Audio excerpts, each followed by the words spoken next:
Hello everybody, my name is Tammy Russell and I'll be looking at Blood Brothers by Willie Russell today. The first thing I'm going to do is look at the learning outcomes in which we hope to achieve.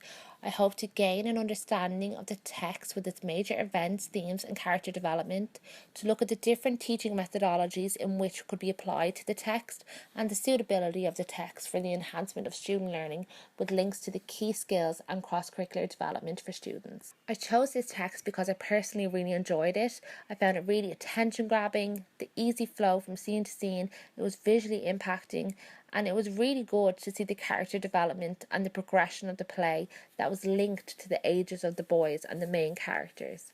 It is a short play, it's very minimal characters, basic stage production and direction, and the music in it also broke up the elements of intensity, which I found really good. The language and the writing style is quite easy and it's written how it sounds, so students love that. There is some swearing in it, so the suitability may come and go depending on the class. There are also plenty of themes that go with this play, brotherhood, friendship, motherhood, social classes, loads more to pick from, so you will never be short there. And these are the reasons why I picked this play initially. So just looking at the contextual information given for you guys, just to have a basic grasp of the text, while showing some methodologies it could be applied. I'm just going to be looking at a playbook that was released for the play, some on-stage images, and also some videos that link in with the music and the lyrics that have the underlying realism for the play. So some basic scene settings is it's set in Liverpool. It has two houses. We have the two social classes, one rich, one poor. We have the two women, one which can conceive children and one that cannot. And both women find themselves in a situation where they can solve their predicament. Mrs. Johnson is pregnant with twins. She has really harsh financial difficulties. She has 8 children already. Mrs. Lyons, who's desperate to have a child with her husband, has a nice financial situation and she says, I can take one of the children off your hands. So we have the two twins separated at birth, nature versus nurture, between Mickey and Edward from the outset. Looking at how this play was brought to the public eye through playbills, we can see the contextual information actually pushing through the imagery. We can see from the picture the two opposing societies and social classes that are the underlying theme within the text. We're getting all of this just from the characters' arms. We see on the left that Mickey's arm is more defined, more muscled, it's calloused. It's a result of hard work, environment, and the social class that he is in, which is the working class. So his environment has affected him physically.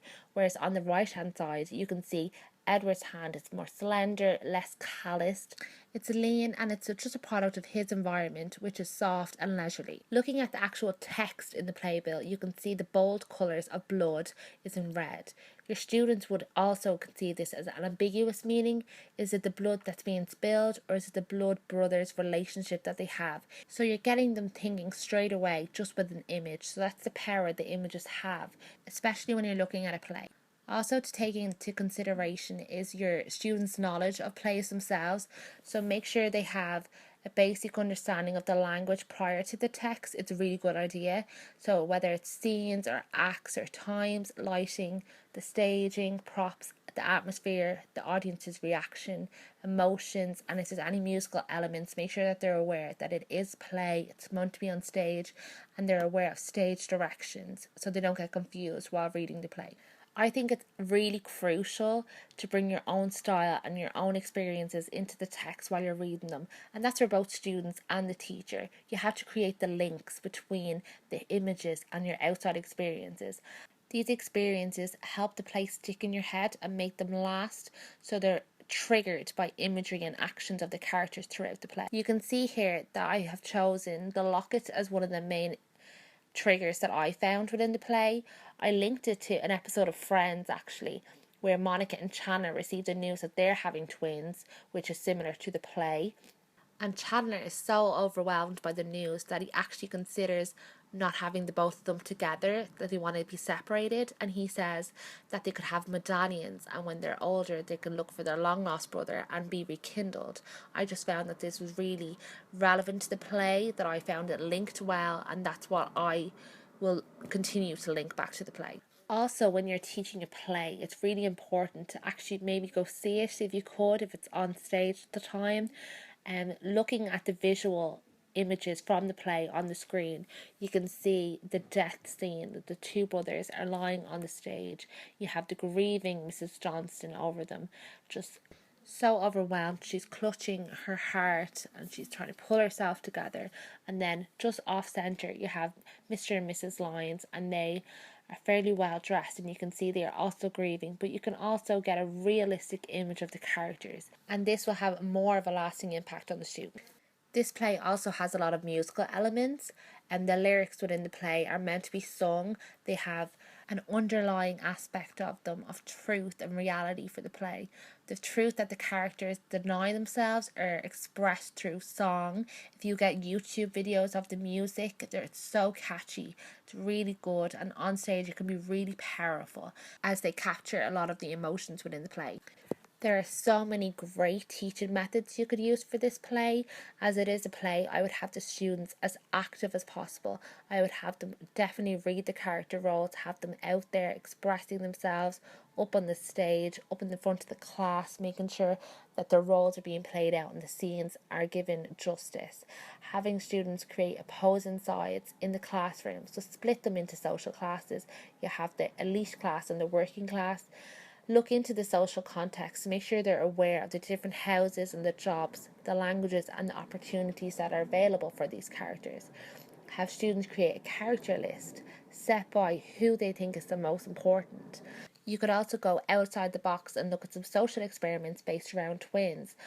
I would definitely incorporate music as much as possible, having students create their own music for the play, singing the music that's in the play, having them look at the music on YouTube, definitely having them incorporate the music as much as possible throughout the play. All of these teaching suggestions and the interaction between the key skills are linked with cross-curricular and differentiation. So by doing all these, you're giving them a really good holistic experience and enhancing their student learning. Another reason why I chose a play as my text instead of a novel is to incorporate more drama within the classroom and just inspire a love for drama itself. Now, just to finalise my presentation, I'm just going to wrap up with some learning outcomes that we've covered: the understanding of the plot and text, the context, and looking at some teaching methods that we could use for this text, looking at linking key skills and cross-curricular methods to the text in enhancing the student learning. I've had a pleasure doing this, guys. I hope you enjoyed it. I'll leave you with the picture of Mickey and Edward to close. Thank you. Goodbye.